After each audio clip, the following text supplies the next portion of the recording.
Bismillahirrahmanirrahim. Assalamualaikum warahmatullahi wabarakatuh. Innal hamdalillah nahmaduhu wa nasta'inuhu wa nastaghfiruh wa na'udzu billahi min syururi anfusina wa min sayyiati a'malina. May yahdihillahu fala mudhillalah wa may yudlilhu fala hadiyalah.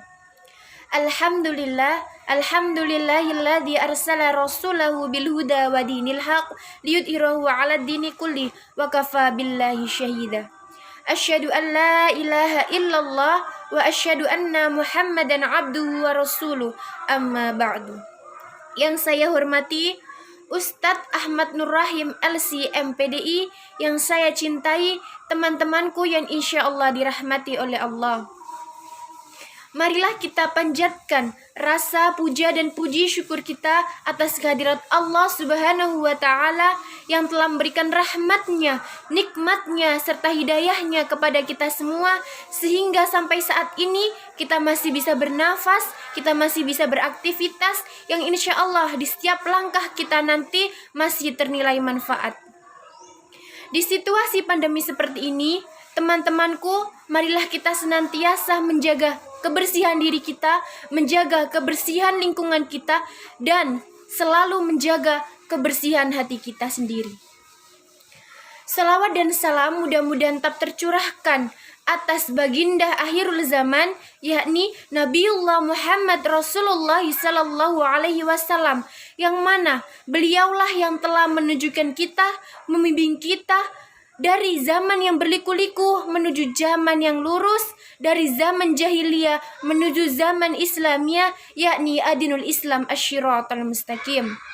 Teman-temanku yang dirahmati oleh Allah, kami dari kelompok 12, di sini kami akan menjelaskan tentang apa sih akidah itu, apa sih hal-hal yang menyimpang dalam berakidah, dan apa sih gunanya kita mempelajari akidah. Mari kita bersama-sama simak video berikut ini. Akidah berasal dari bahasa Arab, yakni akhada.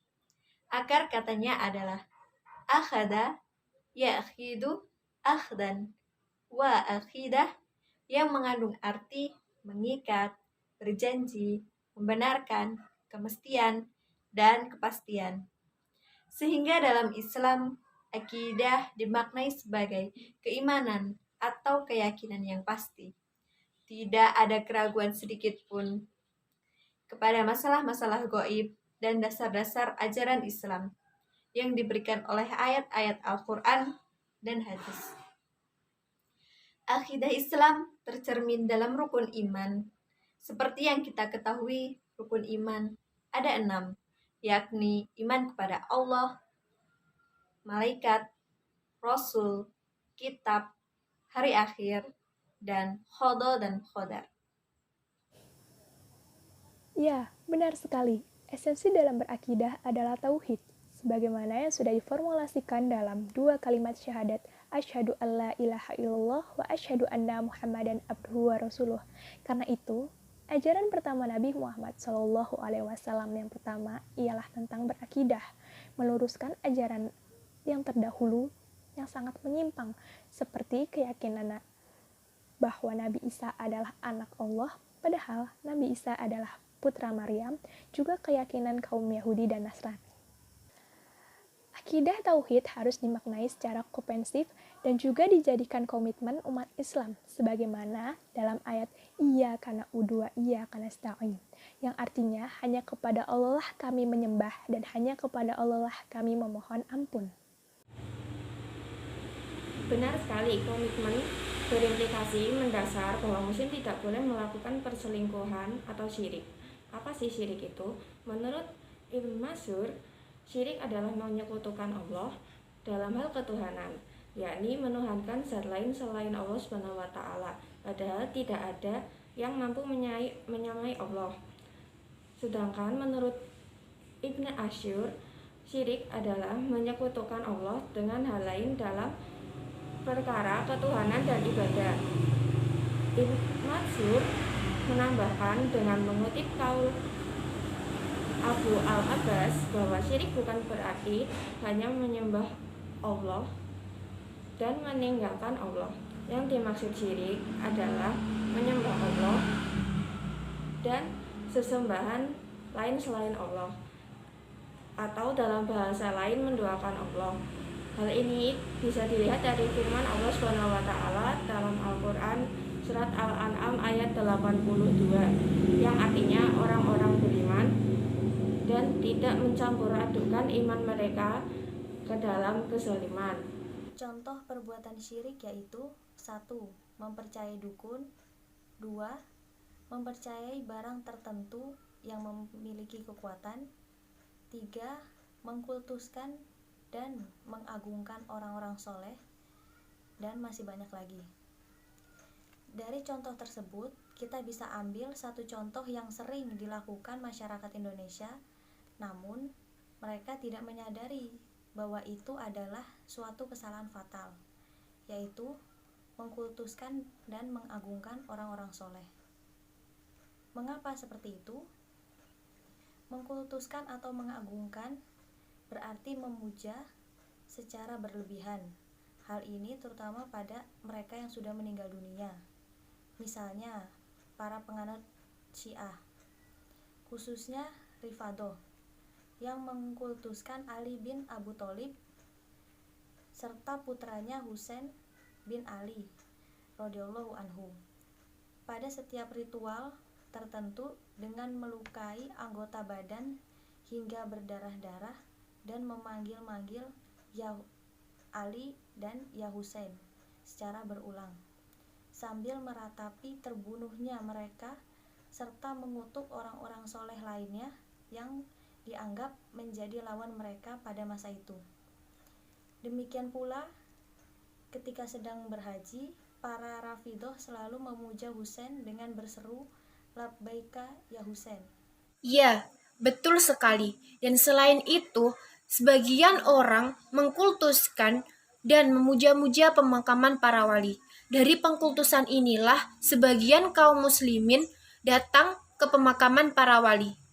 Bahkan mereka rela merogoh uang banyak, bahkan mereka rela perjalanan jauh dari tempat tinggalnya ke pemakaman para wali. Kenapa mereka lakukan seperti itu? Karena mereka berkeyakinan bahwa apa yang mereka lakukan adalah suatu bentuk keutamaan. Ini fenomena apa? Fenomena ini telah berlangsung sejak lama di kalangan penduduk negeri. Bahkan dari salah satu pengunjung ingin sembuh dari penyakitnya, ingin meninggikan derajat kekayaannya, ingin mendapatkan jodoh, dan sebagainya. Keyakinan apa ini? Mereka yakin ya keinginan mereka akan tercapai ketika mereka memuja-muja pemakaman para wali. Bahkan di sana mereka mengambil dan memuja benda-benda seperti 1. Air, 2. Tanah, 3. Keris, dan lain sebagainya. Bahkan di sana mereka juga melakukan sawer. Mereka melakukan sawer sebagai bentuk syarat supaya apa yang mereka inginkan segera tercapai. Dan manakala seseorang meyakini bahwa arwah orang-orang soleh yang dikultuskan atau dipuja tersebut bisa mendatangkan syafaat dan pahala kepadanya, memberikan efek langsung di dalam kehidupannya, atau menyebabkan keinginannya terkabul, maka dia telah berbuat syirik, karena telah menafikan Allah sebagai Rabb Maha Pemberi Rahmat, berdasarkan firman Allah Subhanahu wa taala di dalam Quran surat Al-Isra ayat 57, yang artinya orang-orang yang mereka seru itu mereka sendiri mencari jalan kepada Tuhan mereka. Siapa di antara mereka yang lebih dekat kepada Allah dan mengharapkan rahmat-Nya dan takut akan azab-Nya, sesungguhnya azab Tuhanmu adalah suatu yang harus ditakuti. Memahami akidah akan menjadikan kita menjadi umat yang lebih baik, karena dengan memahami akidah, kita lebih tahu mana perintah Allah dan juga mana larangan Allah. Beberapa manfaat mempelajari dan memahami akidah. Yang pertama, kita bisa meningkatkan ibadah kita kepada Allah Subhanahu wa taala. Karena apa? Dengan mempelajari akidah, kita tahu apa konsep ajaran agama Islam. Juga kita semakin ikhlas beribadah kepada Allah dan semata-mata hanya mencari ridhonya. Yang kedua, bisa menenangkan jiwa. Karena kita tidak perlu khawatir apa yang terjadi dengan hari esok, karena Allah sudah mengatur itu semua. Dan kita bisa lebih tenang dan lebih ikhlas dalam menerima segala takdir Allah, baik takdir baik maupun takdir buruk. 3. Memperbanyak amalan baik. Tujuan akidah sebenarnya untuk menghindarkan diri dari perbuatan sesat. Oleh karena itu, mereka yang memahami dengan baik akidah akan senantiasa melakukan amalan baik dan menjauhi perbuatan buruk yang dilarang Allah Subhanahu wa taala. Mereka akan selalu ingat bahwasanya setiap perbuatan dosa yang dilakukan akan mendapatkan balasan dan siksaan. Menegakkan agama. Semakin banyak Anda tahu tentang akidah, maka orang akan sulit menggoyahkan iman Anda dengan mengetahui akidah secara mendalam. Orang tidak akan pernah ragu membela agamanya di mata siapapun dan selalu menyangga tiang agamanya dengan berjihad. Selain banyaknya manfaat dari akidah, akidah juga mempunyai kedudukan seperti 1. Sumber pengambilan murni. Akidah memiliki landasan yang jelas dan murni, yaitu Al-Quran dan As-Sunnah, serta ijma salafus sholih. Jadi, akidah ini tidak ada campuran tangan dengan hawa nafsu, akal, ataupun sekedar asumsi manusia. Yang kedua, akidah tentang perkara goib. Akidah tentang perkara goib merupakan segala sesuatu yang tidak dapat dijangkau oleh indera manusia.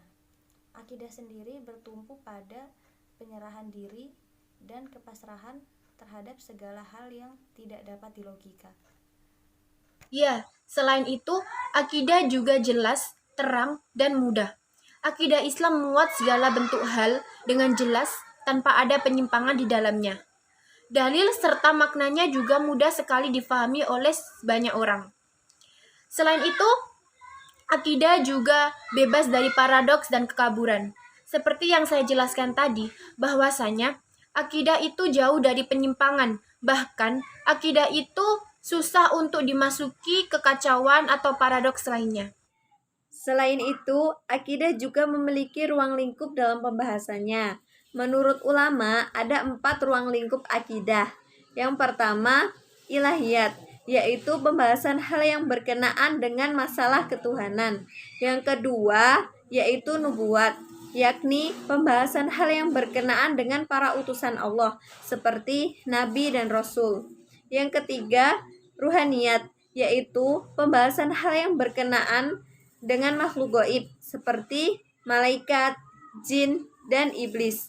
Yang keempat, sam'iyat, yaitu pembahasan hal yang berkenaan dengan alam gaib, seperti surga, neraka, dan alam kubur. Baik, kesimpulan dari materi yang telah kami sampaikan adalah sumber akidah itu ada 2, yaitu pertama Al-Quran dan kedua As-Sunnah. Akal pikiran bukan termasuk sumber akidah, melainkan berfungsi untuk memahami apa yang terdapat dalam Al-Quran dan juga yang terdapat dalam As-Sunnah.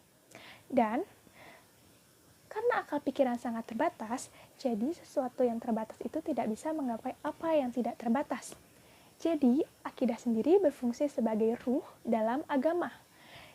Tanpa akidah, kita tidak bisa menjalankan syariat ajaran agama Islam. Semoga kita selalu bisa meningkatkan akidah dan keyakinan kita terhadap Allah Subhanahu wa taala. Sekian dari kelompok kami. Pasti banyak kesalahan, kurang lebihnya mohon maaf.